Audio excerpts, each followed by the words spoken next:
John, you're an idiot. Moving on. Becoming a content creator. Becoming a content creator. Now, this is going to be I say an interesting conversation because we are both content creators, but we are both different sizes with different experiences, with different audiences, different focuses, and the idea of content, the word content, is quite a I don't want to say toxic, but can be quite a volatile topic to talk about. Yeah, we go upset some peoples. I think there are so many different avenues you can take with content, and there are so many different results you can get from content and purposes you can try and get out of content that is going to bring up some interesting conversations. And I think that I just can't wait till we can have a massive rant about consistency, which is our word for today. Just so fucking help me. I hate the way that people have interpreted that. I don't like the interpretation of the word consistency. It drives me insane. I've already done a post on that on my Twitter multiple times. It makes stay me tuned for John's rant. Yeah. The rest of the episode will be my rant. Yeah, basically. I think that the easiest place to start with content is what a content creator is, what they do, what they are, who they are. And the way I perceive a content creator, the way what I would class a content creator is, sounds obvious, someone that creates content online. I'm going to say online because a lecturer, a teacher, is still technically a content creator, because they are still creating lectures, creating slides, creating lessons, and helping other people, but it's not online, so it's not content that can be easily distributed, rewatched, reconsumed, repurposed. I think I might, like, for me, I agree, but I think the online part is not quite right. Okay. I don't think it's online. I think it's something that can be easily distributed. We think it has to be online, but I don't think it does need to be online. I think a content creator is someone where you can easily it's the distribution of information, opinions, thoughts, ideas in a way that is easily accessible. So I view, gone, because I did interrupt. So yeah, no, so before the internet, did we have content creators? Yes. Who were they? People who produced educational content, like videos and before the internet. Stuff. Okay, so would you say the movies, like the people making movies, would you say that is they are content creators? Yes. Okay. Because they are creating content that is consumed. Okay, interesting. Because the term content creator, I never acknowledged the term until I saw individual creators sharing their own thoughts and opinions, not businesses or organizations. Like the current viewpoint of a content creator and the specificity that we're doing is online content creators. Bear in mind, I also came from a music background, so I released music as well, and I view that as someone who writes and produces music, CDs, albums, and online. Yes, they are content creators. When you do a live gig, you've created content that is shared with other people. It can be in the room as well. I feel that content creators, what we are talking about is online content creators.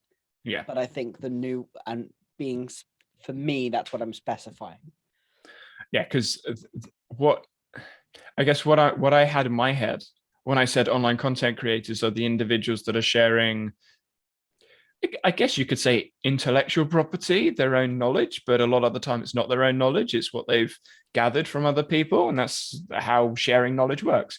Because the term like content creator is so broad that everyone Yes. is a content creator, which is why I was trying to, like, at the beginning of the episode, try and like narrow it down a bit, because I mean, I agree musicians are content creators, but I would prefer to use artist rather than content creator for a musician.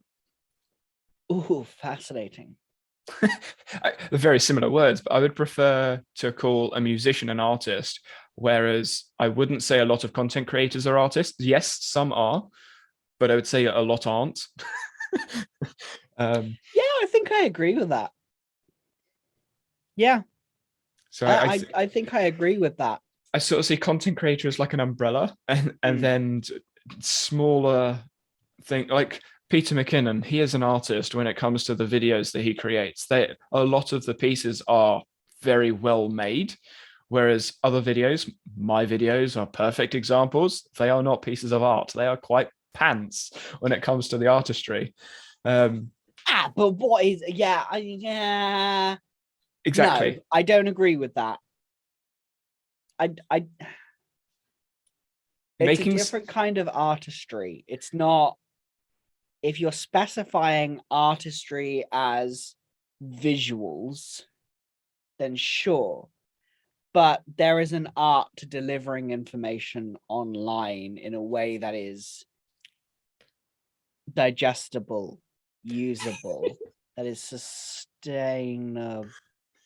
so the point I was getting to was there is an art to something, rather than an art of being something. And so you've got the science and the art of a profession.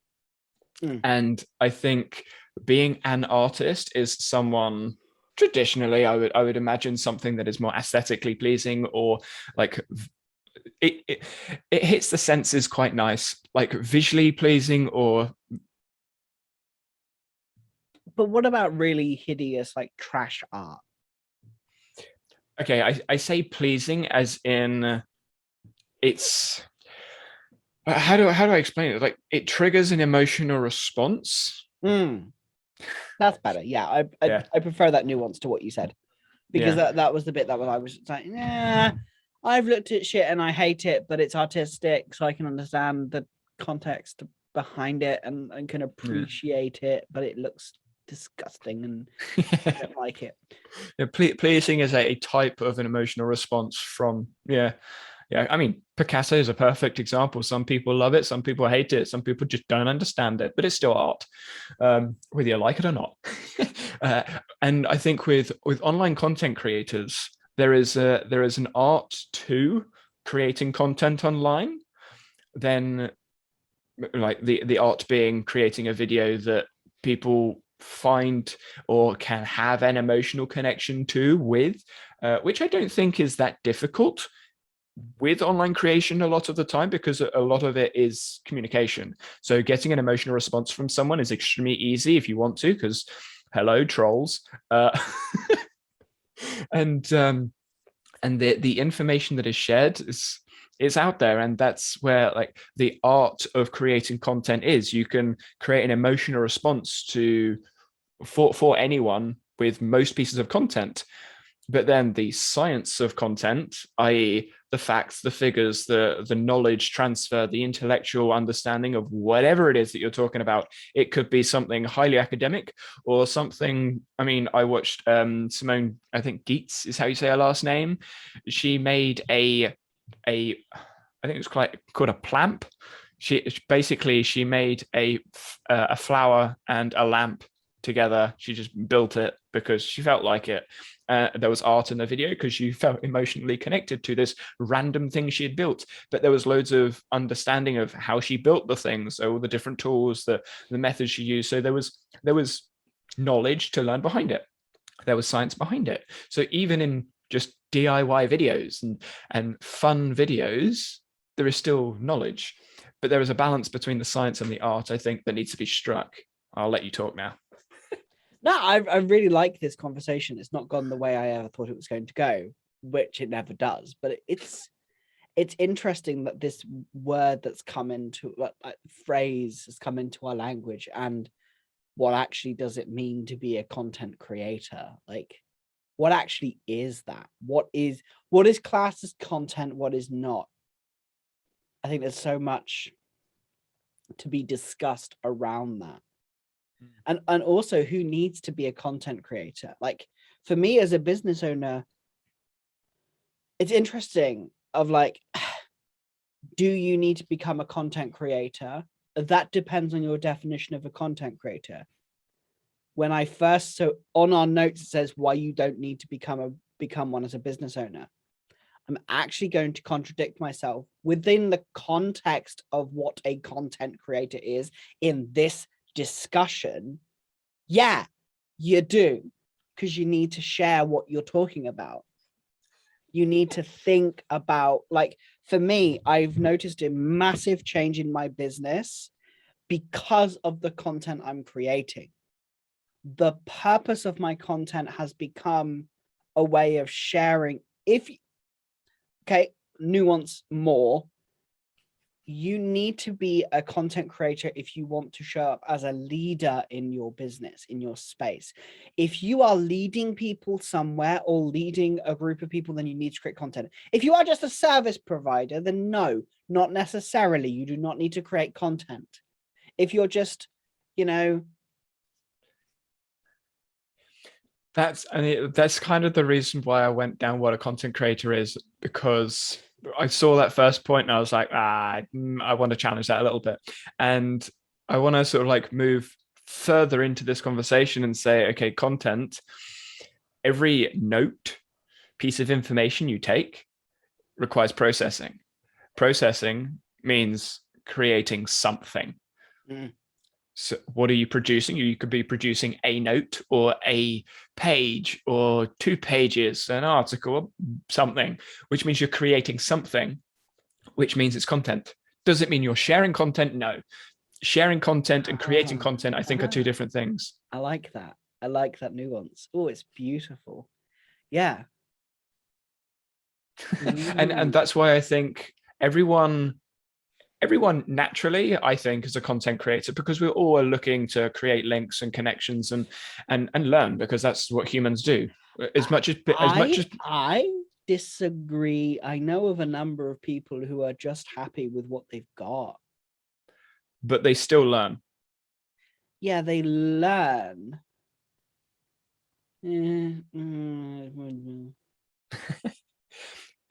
The way I see it is everyone learns. It's what they do with the learning that makes the difference, because some people will have questions and won't bother following up. They will just acknowledge the question, acknowledge the thought, and move on. Other people will sit and linger. Other people will dive deep in, like myself, but not to all of them, because we don't have all the time in the world.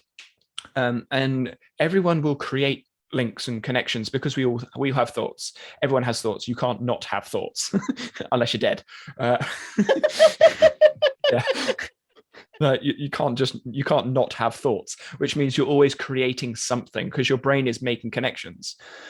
It's what you do with that creation, whether you do something with it or you just leave it, that is then the question. So and that question then moves forwards, because you make a thought.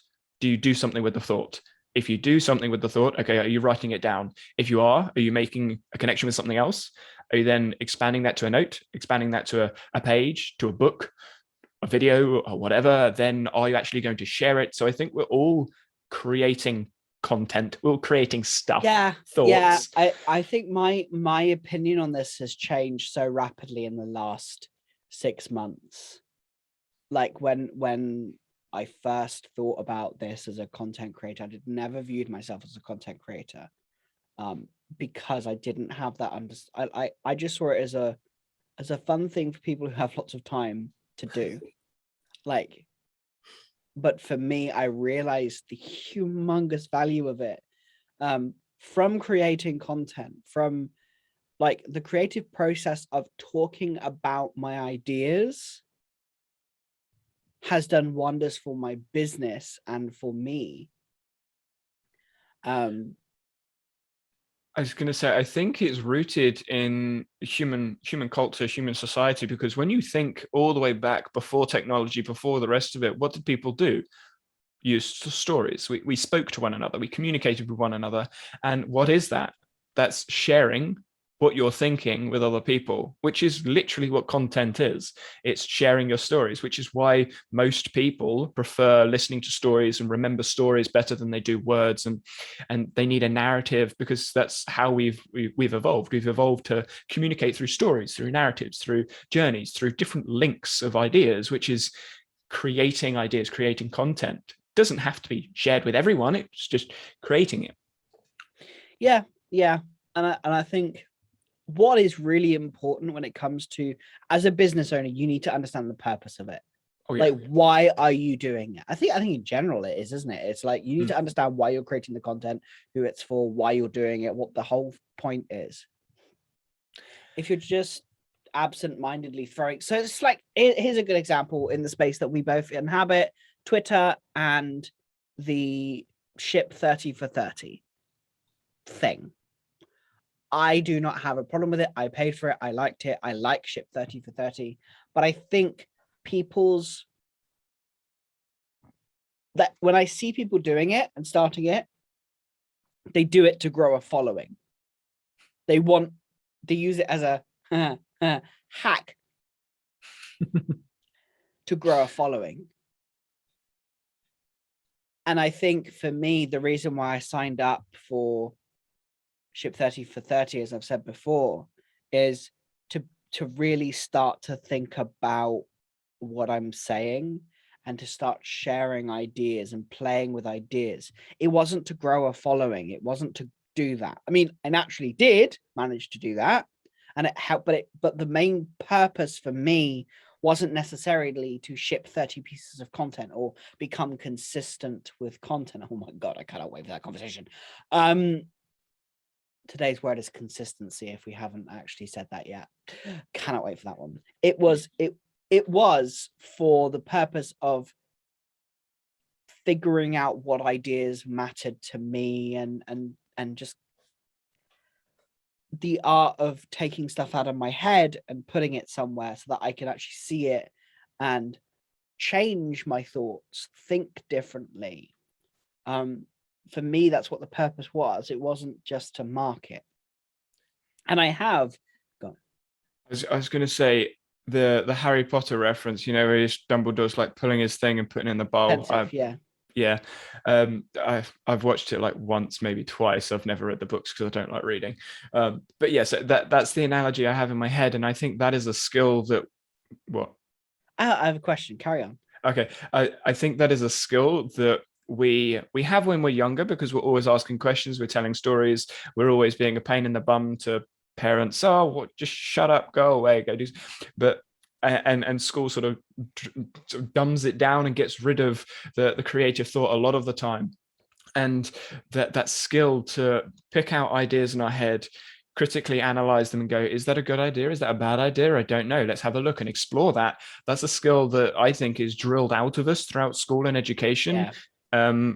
Because of the way the industry has worked. And then you can learn that skill again, relearn that skill moving forwards. And that's what I've done. And that's why people in the PKM space, probably people listening, like learning, like moving forwards, because they question and challenge. But that questioning, that challenging, that skill to get the ideas out of their head to something is creating. It's creating links somewhere, somehow. And I think that the science aspect of the creating stuff, the facts, the figures, the reasoning behind the creating the content, that is where the communication of sharing the created content and communicating that content with other people, that is where a lot of the friction comes online. It's not the creating the content bit that becomes the friction. It's the communication between two different people that have different ideas about something, and for whatever reason, people just hit the fan and people disagree. Yeah. The point I was making, to go back to your earlier point of like books are on, content is online. So do people who create books, are they content creators? Well, as an overarching term, yes, they're content creators. I was intrigued to know your context on that, like, because it's what it's like.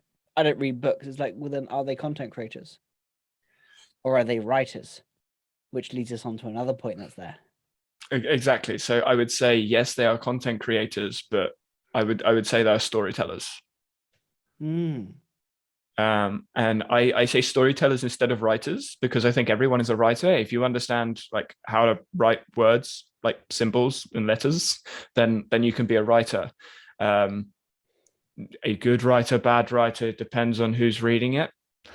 So I think people that write books are storytellers because they can tell stories through words. But what about non-fiction? Still telling stories. They're telling stories instead of it being a narrative story. It's a scientific exploration story. Even if it's just like a how-to book or a fact fiction book or any sort of book, it's telling a story of there is a start and an end, whether that's a start and an end in a chapter or a start and an end in the entire book. There's still a story to be told. That's the way I see it. Fascinating. And so sort of moving back towards the conversations about sharing content is okay. Now we've got these stories. Now people are telling these stories, sharing these narratives, they're creating content, artifacts, depending on what word you want to use. And they're using various mediums of communication, whether that's written, whether that's spoken, whether that's visual, combinations of everything. Great. Now we've got this sharing of things, which is everywhere. What do we do with that? How do we monitor that? How should we monitor that? How do we change that? And I think the biggest question for me is how do we mediate fake, whatever we class as fake news, opinions, facts. I saw your face. Should we? And this obviously comes into the realms of free speech and what you should, shouldn't, can't say. And I think we have a responsibility. Everyone has a responsibility when they're sharing to understand the consequences of saying something. Because yes, I agree. The biggest example I can think of, so I've recently rewatched Genius, the series from National Geographic. I recently rewatched the series on Einstein, and it was such a great point. He said he spent his entire life researching science of physics, and one image of him on the front cover of a magazine with an atomic bomb behind him destroyed his reputation. And it did. Like, he is suddenly just associated with the atomic bomb.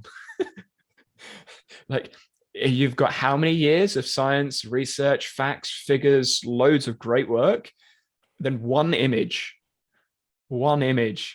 completely tarnishes so much of what he's done, an outside perspective.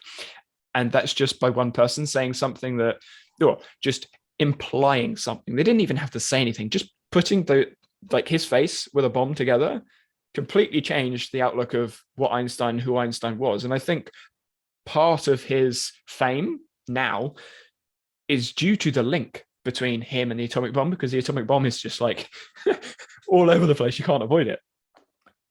And we can say stuff very, very quickly, but taking it back takes a long time. Yeah. I think that's the hard part, isn't it? It's the responsibility of a content creator. And I don't know whether many content creators realize that. It's the same as like showing up as a leader in your space. Like, as a coach, as a consultant, my advice can screw up someone's life. Because, I give one piece of bad advice, someone could literally be unable to work anymore. Well, I was going to say, even on top of that, it doesn't even have to be bad advice. They could just misinterpret the advice that you've given. Yeah, and it's so... And the responsibility is massive. Yeah, and that is the thing that irritates me the most about the field of content creators and everyone sharing stuff is I don't think people respect the the impact that they can have. Some people don't have the time to share information. Some people don't have the technology to share the information. Some people don't want to share the information. Perfectly fine. But for those that do, I think they have a responsibility to, if they are sharing information, share references and sources so people can do their own research if they want to, and at least do some due diligence in understanding what the impacts could be if it is poor advice or if it is good advice. And this is where I think nuance in sharing stories is important. Like going back to the episode, the hacks and the tips and tricks, if you're going to give advice, I think there is a responsibility to share the other side of it, because there will be some people that it doesn't work for. And I've said this a couple of times, quite a few times actually, because it's something that it just irritates me. But sleep deprivation, yes, it's bad. Yes, it's not good for you for most of the time. But if sleep deprivation is used as a therapy, it can't be all that bad. Causing people to stress about not sleeping is bad. So creating only one narrative is not beneficial. Yeah. So we have a responsibility to say, yes, these things are all bad, these are all negative most of the time, but this is still a thing. The little footnote at the end. Yeah. I think And that's why I did the video that I did, because it is a bit of a, it's certainly a biased video, like towards sleep deprivation. I'm not suggesting to be sleep deprived, but I'm saying there is actually lots of research that supports sleep deprivation, and it's not as scary as some people make it out to be. And it's contributing to the other side of the conversation. Do I think people should be sleeping less than 7 hours? No, no, I do not. But if no one contributes to that side of the conversation, then we are just being biased with sharing the content that we are. And that's where I think creators as a general community need to have a responsibility to share both sides of the story. but the problem with that is that it's like you got a lot of criticism on that video of like, so what's your point? It's like we're now being trained to always have a point to what we're trying to say and always summarize and have a conclusion, and everything has to have a point. But if you have nuance and you're just discussing the nuance like you are, there is no point. The point is, here's the information, do something with it. I was going to say that the point is the conversation. The whole point is the conversation, and that is where I think education has impacted content creators. Like the educational system suggests that we have an essay, we have a deadline, we have a conclusion to the study. That's the way education has been sort of drilled into us, but that's not how learning happens. That's not how learning works. That's not how sharing stories works. Stories don't suddenly go, okay, that's the end of the story, finished. No. Well, what about this? Well, what about that? What happened to that person? Oh, you'll have to wait for the next chapter, book, series, whatever. And it's the same with learning. There is another chapter, there is another narrative, there is another edition. There is always going to be an edition because time consistently goes. So it's a constant conversation. So instead of, I think, instead of it being a video, this is my video, this is my conclusion, this is my addition to this conversation around this thing in this area, in this topic, from this perspective, in this lens. That's how I see content. I don't see, for me anyway, I don't see content as a piece of content. I see content as a part of a conversation. And I think that's what content is. It's a conversation. That's what it should be, but it's not. Which is why communities are so important. Which is why I think my personal opinion, which is why I think like the internet academic space area thing is the best way to learn, because you have the curriculum, it is all of the conversations, and you can engage in any community you want, wherever you want, with almost no barriers.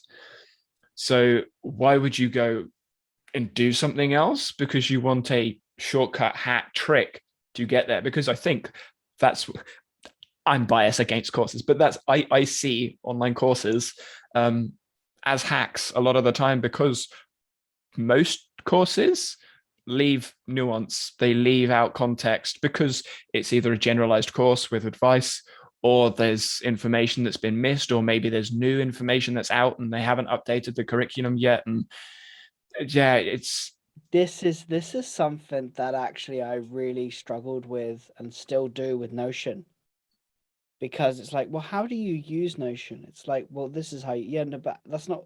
They're asking how to use Notion, which is why there are tons of courses on how to actually use Notion. You create a database this way, that way. I mean, I helped create a part of the advanced course for a creator, and I'm just like, but that's not the questions that need to be answered. I've been seeing a lot of comments recently of like, so how do you actually use Notion? And what they mean by that, it's the nuance. It's like, how do you figure out what's a database, what isn't a database, what needs to be a database, how many databases to have, and how to structure that information, which brought me to Simplicity Specialist, which made me move from Business and Notion to Simplicity Specialist, because it's the nuance of understanding of how you work, as we've discussed probably nearly every freaking episode now, of like how you actually work. And that, I don't know whether that can be a course. and I if it don't can, think it's it gonna is, because sell it's a really conversation. badly. It's a conversation.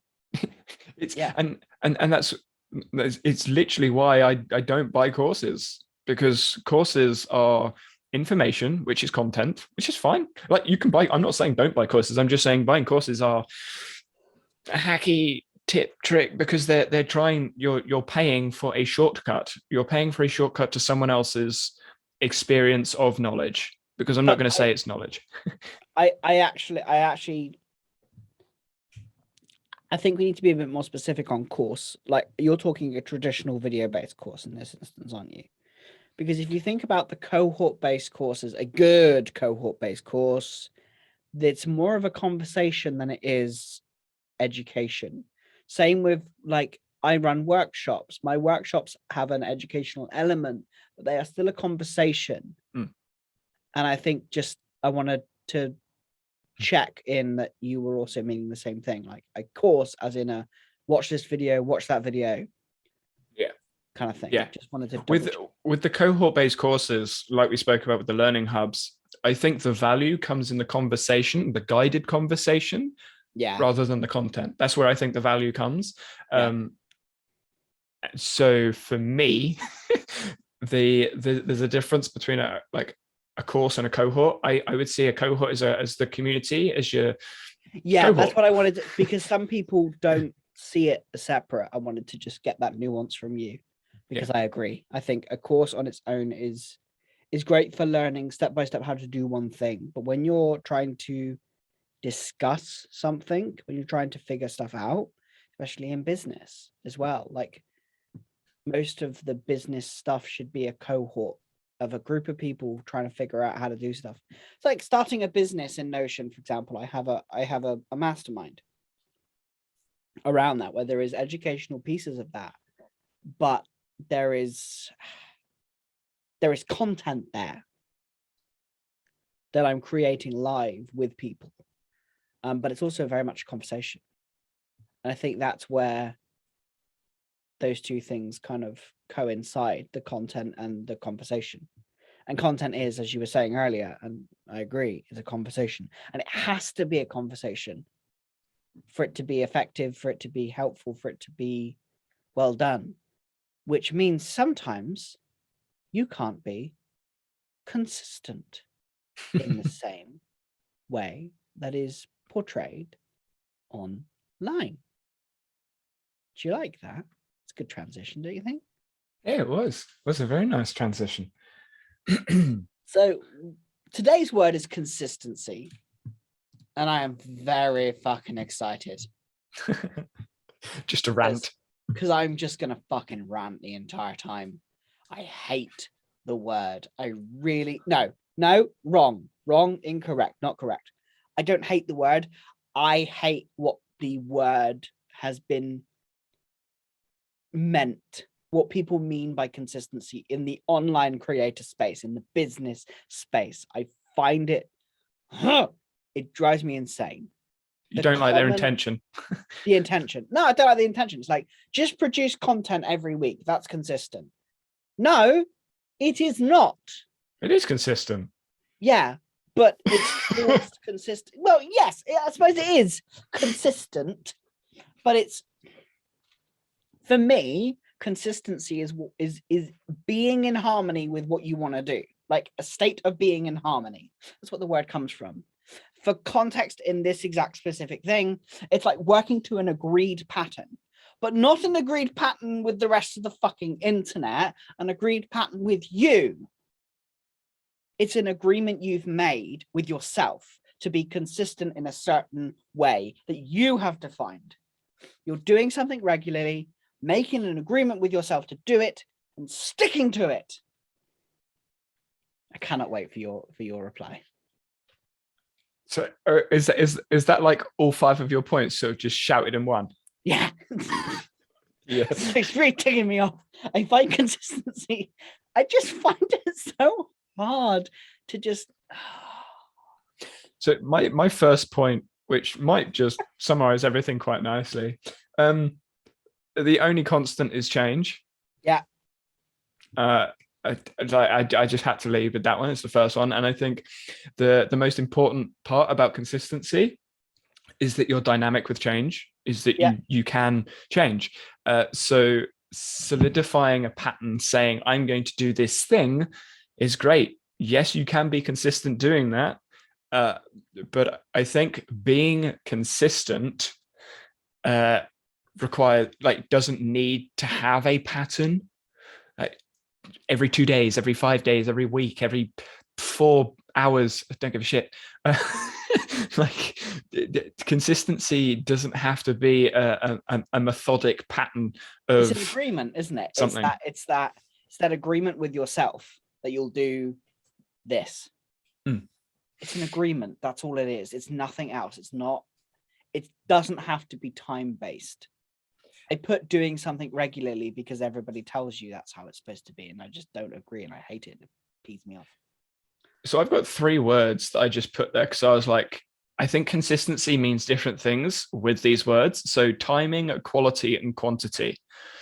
Because consistency and timing can be drastically different. You could have every 2 days, every 5 days, or every other week, or every first day of the month. The timing can be irregular or regular, but you can be consistently irregular or consistently regular. And I don't think people recognize that. The person I mentioned earlier, I think it was in this episode, Simone Geets, or however you say her name, she is consistently irregular with her upload schedule. You may get 3 videos a week and then won't see anything for like 2 months, and then suddenly a video, you're like, oh, okay. But she's consistent. She consistently posts. It's just on an irregular basis. Mark Rober is another perfect example. Sorry? It's the quality that's the consistency. She's consistently quality. Yeah, exactly. And Mark Rober is another example. You don't hear anything from him, and then suddenly like a massive video comes. You're like, wow, okay. So their consistency in timing is still there because they're still appearing. It's just an irregular consistency, but the quality is linear inconsistency because it's normally good quality. But then you've got the other side of things where, okay, they drop the quality and increase the quantity. And now you've still got consistency because you're still consistent, but you've got a different type of consistency.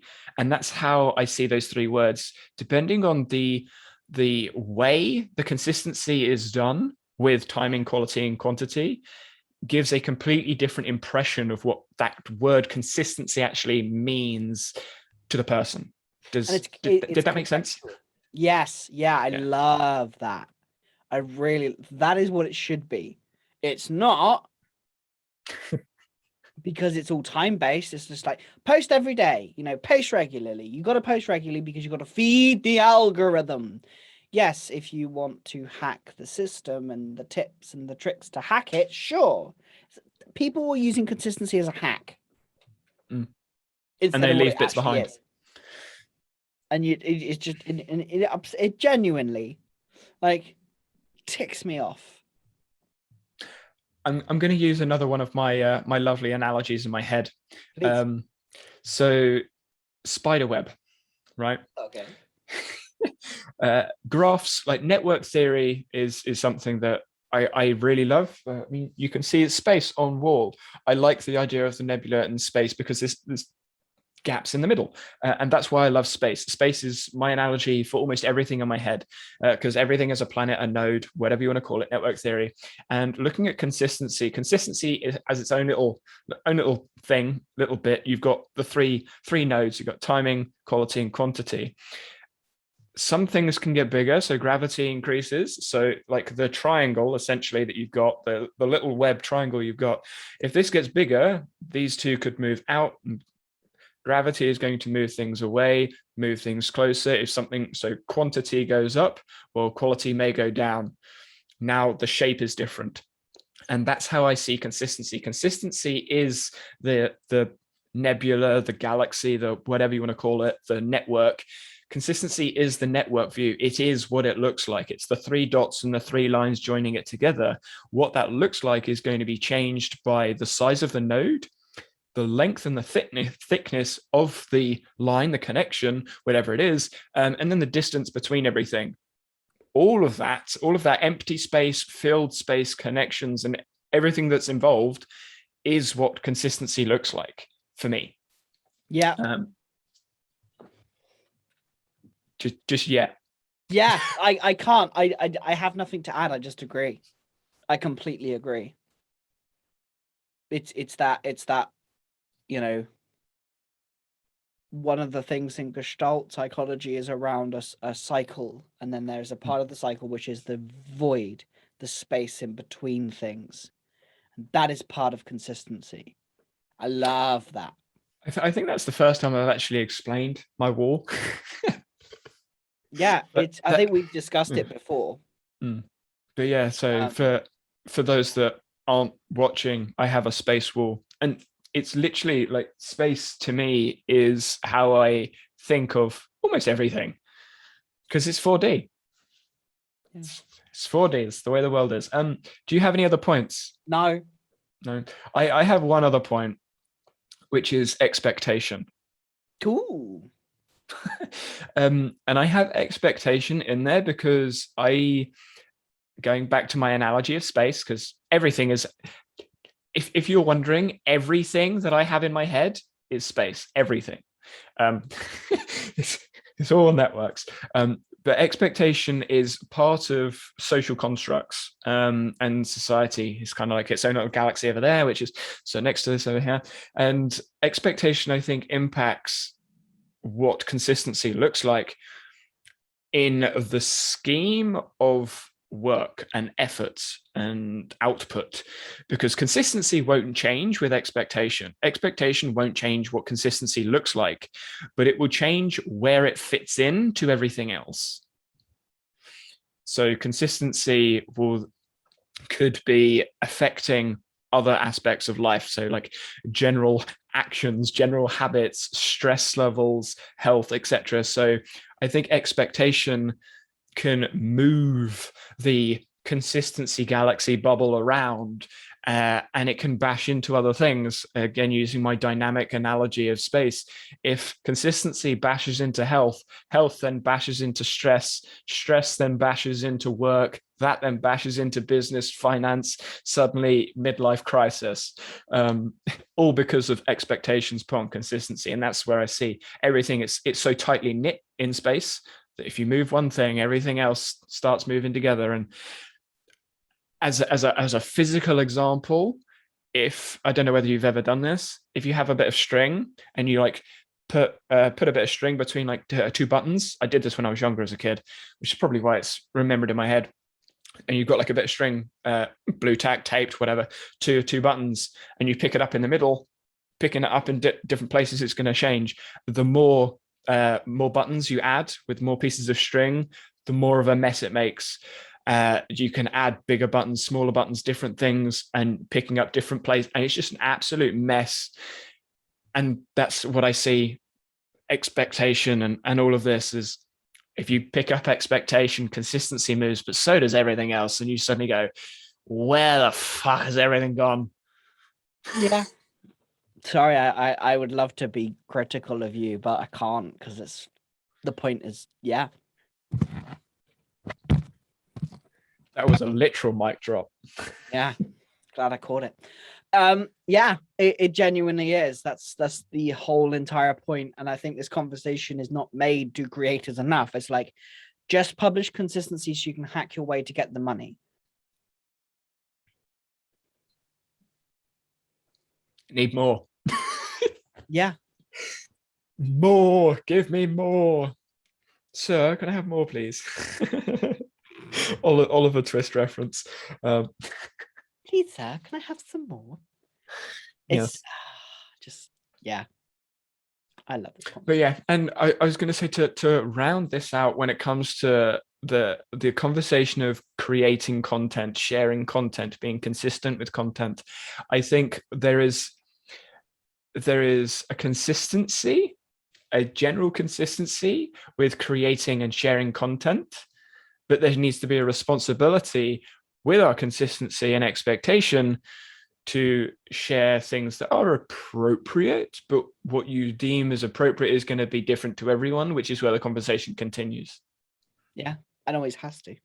Yeah, it always will do, especially as time moves forwards, because everyone's opinions change, all the facts will change, expectations, filters, perceptions, everything changes, because the only constant is change.